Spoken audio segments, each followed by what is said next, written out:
वंदे मातरम। मैं आप सभी लोगों का हार्दिक स्वागत करती हूँ मेरे इस YouTube चैनल स्टडी विद पूर्णिमा सिंह। आज हम लोग वर्णमाला के बारे में जानेंगे, क्योंकि वर्णमाला में एक नया विशिष्ट व्यंजन शामिल किया गया है। उसी विशिष्ट व्यंजन का उच्चारण स्थान समझेंगे और बाकी भी पूरे वर्णों के बारे में आज हम लोग एक बार रिवाइज करेंगे। हिंदी केंद्रीय समिति ने वर्णमाला को संशोधित करते हुए एक नए विशिष्ट व्यंजन को शामिल किया गया है। वो नया विशिष्ट व्यंजन ये है। कैसे बनाना है इसको? दो लंबी लंबी गोलियां बना लेना है, एक खड़ा डंडा खींच के और ऊपर एक बड़ी रेखा खींच देना है। इस विशिष्ट व्यंजन को इस वर्णमाला में यहाँ स्थान दिया गया है। अब हम पूरी वर्णमाला को एक बार देख लेते हैं, क्योंकि पहले वर्णों की संख्या कितनी थी? 52 थी। अब वर्णों की संख्या कितनी हो गई? 53 हो गई। क्यों 53 हो गई? क्योंकि एक विशिष्ट व्यंजन, ये है एक नया आपका विशिष्ट व्यंजन जो कि इस वर्णमाला में शामिल किया गया है, इसीलिए 52 से बढ़कर हमारा 53 वर्णों की संख्या हो गई। और पहले कुल व्यंजन कितने थे? 39 और अब कितने हो गए? 40। तो कुल व्यंजनों की संख्या कितनी हो गई? 40 हो गई। और अब कुल वर्णों की संख्या कितनी हो गई है? 53 हो गई है। तो आइए हम लोग देखें। वर्णमाला ये लिखा गया है, एक व्यवस्थित क्रम में माला के रूप में इन वर्णों को पिरोया है, इसीलिए हम इसको वर्णमाला कहते हैं। वर्णमाला को दो भागों में बांटा गया है, स्वर और व्यंजन। स्वर जो बिना दूसरे वर्ण की सहायता के बिना बोले जाते हैं उन्हें हम स्वर कहते हैं, और व्यंजन जो स्वरों की सहायता के साथ बोले जाते हैं उन्हें हम व्यंजन कहते हैं। तो स्वर हमारे कितने हैं? 11 हैं। कौन कौन से हैं आपके? अ, आ, ई, उ, ऋषि, ऐ, ओ, औ। ये क्या है? आपके स्वर है। तो स्वरों की कुल संख्या कितनी है हमारे पास? 11 है। अंग और अह ये अनुस्वार है और ये विसर्ग है। इन दोनों को हम कहते हैं अयोगवाह। तो अयोगवाह की संख्या कितनी है? 2। अब यहाँ क से इस विशिष्ट व्यंजन तक ये पूरा आपका क्या है? व्यंजन है। और ये कुल व्यंजनों की संख्या कितनी है? 40 है। पहले 39 थे और अब 40 हो गई। तो आइए इन व्यंजनों को एक बार हम उच्चारण स्थान देखें और उच्चारण करके देखें। तो पहला वर्ण है आपका क, ख, ग, घ, अंग, च, छ, ज, झ, इय, ट, ठ, ड, ढ, ण, त, थ, द, ध, न, प, फ, ब, भ, म,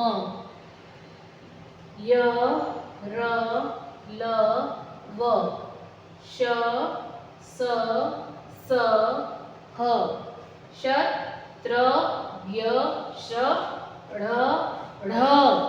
और ये विशिष्ट व्यंजन ढ़, ढ़। इसका उच्चारण स्थान मूर्धा से बोला जाता है। देखिए ये क ख ग घ अंग, इसको कंठ की सहायता से बोला जाता है, यहाँ से ये निकलता है, ठीक है। और ह, अ, आ और अह भी कंठ से बोले जाते हैं। फिर तालु से कौन कौन से वर्ण बोले जाते हैं? च, छ, ज, झ, इय। ये तालु से बोले जाते हैं। जो दांत के पास वाला हिस्सा, जो टाइट वाला हिस्सा है, दाने दाने लकीरें जहाँ हैं, उसको अगले वीडियो में मैं फिर एक बार आप लोग को बताऊंगी। तो वो स्थान तालु है, वहाँ से निकलता है ये उच्चारण। फिर ट, ठ, ड, ढ, ण, ये मूर्धा से, जो ऊपरी हिस्सा है, जीभ मूर्धा को टच करती है।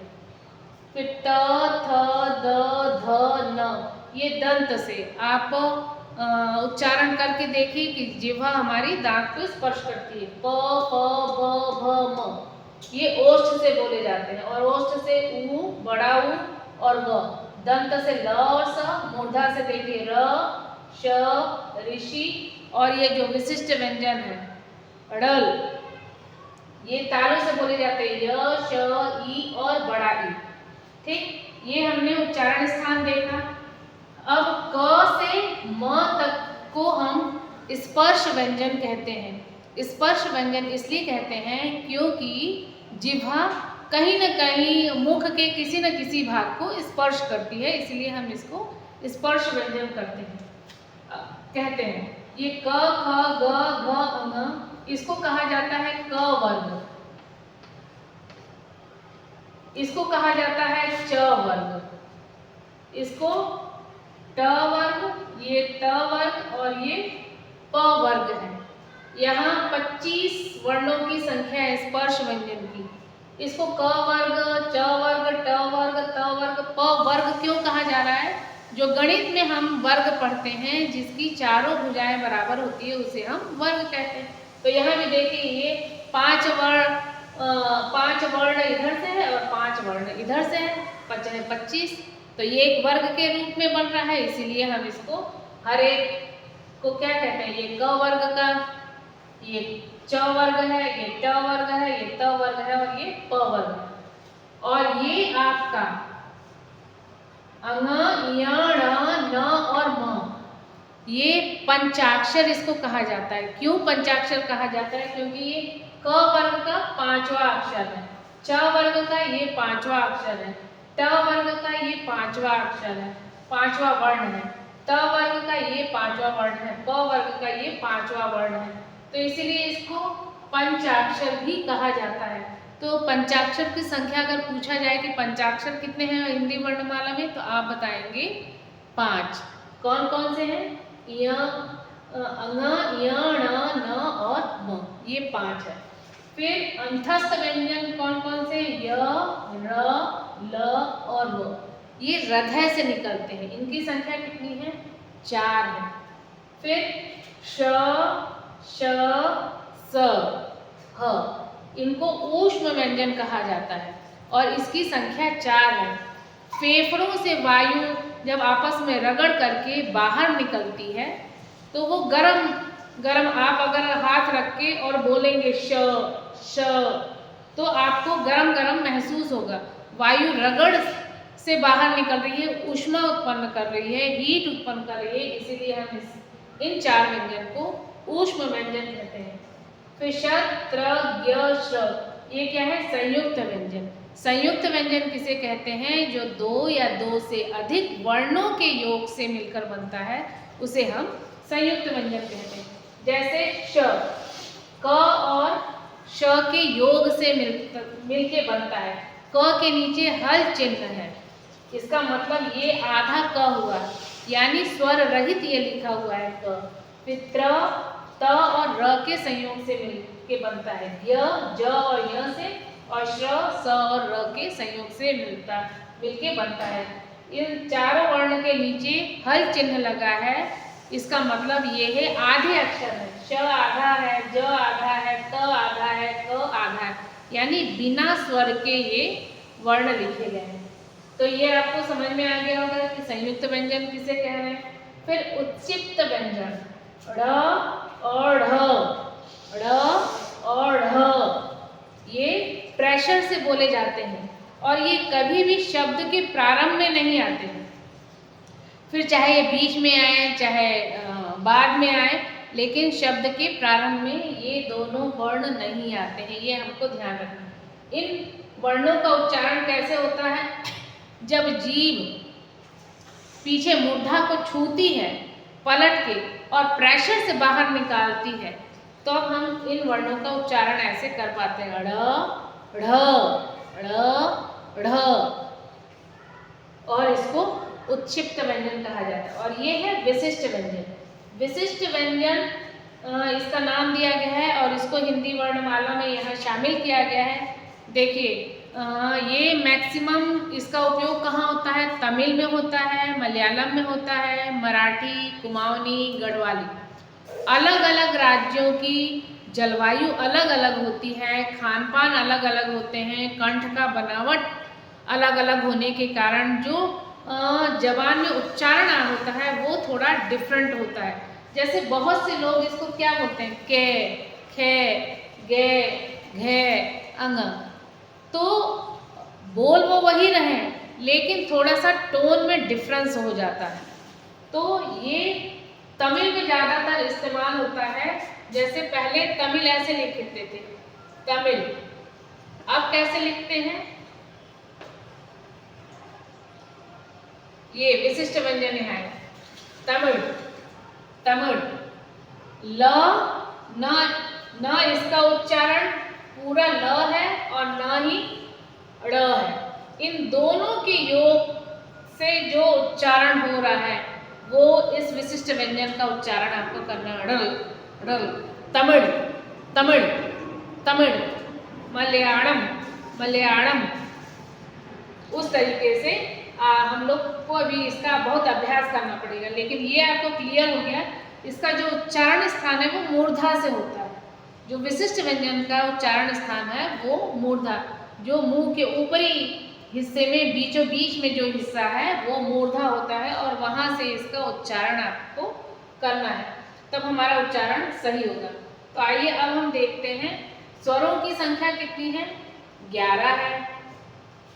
अ से औ तक अयोगवाह कितना है, 2 है। अंग और अह ये न ही स्वर है न ही व्यंजन है, इनको अयोगवाह नाम दिया है, 2 है।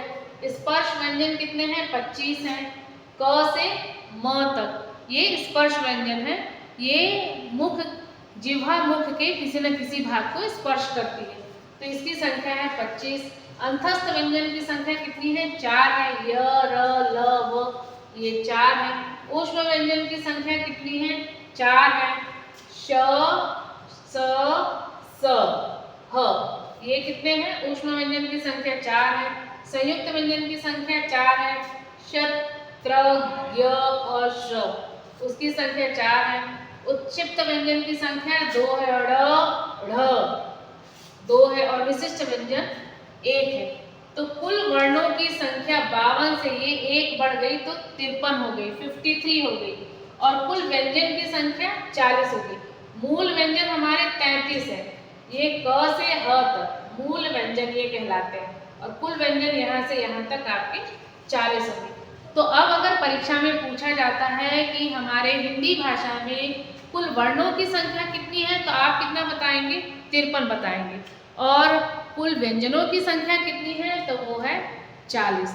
अब मेरे ख्याल से उम्मीद है आप सभी लोगों को ये अच्छे से समझ में आ गया होगा, क्योंकि अभी बहुत सारी एग्ज़ाम बच्चों की आ रही है। सबसे पहले एग्ज़ाम जनवरी 18 जनवरी में आपकी कौन सी एग्ज़ाम है, नवोदय की एग्ज़ाम है।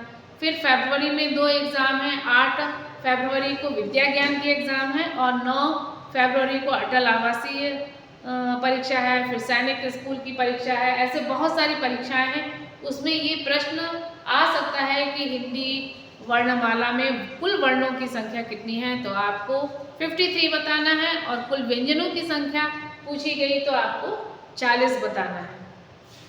उम्मीद है आप सभी लोगों को बहुत अच्छे से समझ में आ गया होगा। Thank you for watching my video. Please like and subscribe and please forward. Thank you for watching.